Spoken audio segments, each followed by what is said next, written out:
নমস্কার, আমি ডক্টর প্রদীপ দাস। আজকে আমি আমাদের একটা ইন্টারেস্টিং টপিক বলবো, যেটা পরিভাষায় বলা হয় আমলাইপিয়া, এবং সাধারণ ভাষায় আমরা বলি লেজি আই। মানুষ যেমন কুঁড়ে থাকে, তার হাত পা মাথা সবই থাকে, কিন্তু সে কাজ করতে চায় না, তেমনি আমাদের চোখও মাঝে মধ্যে এরকম কুঁড়ে হয়ে যায় আমাদেরই গাফিলতির জন্য। এক্ষেত্রে যেটা হয়, বিশেষ করে এটা দেখা যায় যে ছোট বাচ্চাদের ক্ষেত্রে হয়, এবং সবচেয়ে কম একটা 1 সপ্তাহের বয়সী বাচ্চারও দেখা গেছে এই রোগটা। কি হয় এখানে?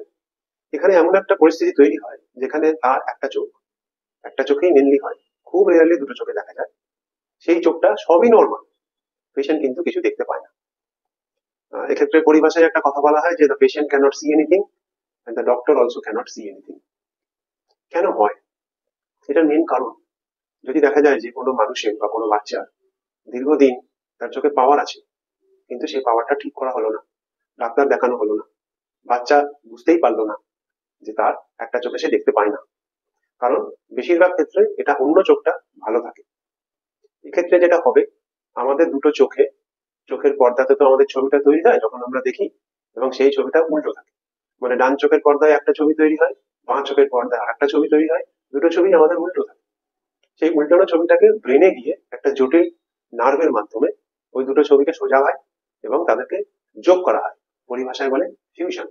এই দুটো ছবি যোগ করে এবং সোজা করে আমরা দু চোখে দেখতে পাই। এবারে যে মানুষটা বা যে বাচ্চাটা একটা চোখে এতটাই পাওয়ার যে সেই ছবিটার গুণগত মান ভালো না, তখন ব্রেন কি করে, দুটো ছবিকে মেশাতে পারে না, মেলাতে পারে না। আজকে মোবাইলের যুগে আমরা অনেকেই ফটো এডিটিং শব্দটার সাথে পরিচিত। ব্রেনেও কিন্তু একটা ফটো এডিটিং হয়, এবং সে এডিট করতে গিয়ে ব্রেন দেখে যে ওই চোখের থেকে যে ছবিটা আসছে সেই ছবিটা মোটেও ভালো না। ব্রেন তখন কি করে, ওই চোখের ছবিটাকে বাতিল করে দেয়। এরকম বাতিল করতে করতে এমন একটা পরিস্থিতি তৈরি হয় যে ওই চোখটা আর পরবর্তীতে পাওয়ার কারেকশন করেও কিচ্ছু করা যায় না। তাহলে উপায়, উপায় হচ্ছে খুব অল্প বয়সে বাচ্চাদের চক্ষু বিশেষজ্ঞের কাছে নিয়ে আসা, বা দৃষ্টিশক্তির পরীক্ষা যারা করেন বিশেষজ্ঞ, তাদের কাছে দেখানো। এটা মূলত হওয়া উচিত স্কুলে, কারণ আজকাল বাচ্চারা 3 বছর বয়সে স্কুলে চলে যায়। এবারে একটা বাচ্চার যার এক চোখে সে সবটা দেখছে, সেই বাচ্চা কিন্তু বুঝতেও পারে না যে অন্য চোখটাই সে দেখতে পায় না।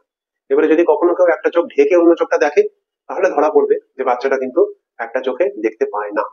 এরকম অনেক সময় দেখা গেছে, কোনো বাচ্চা আঘাত পেয়েছে, পড়ে গেছে, কোনো একটা চোখে লেগেছে, তখন ডাক্তারের কাছে গেছে, সেই চোখে ব্যান্ডেজ করতে হয়েছে। তখন আবিষ্কৃত হলো যে বাচ্চাটা অন্ধ।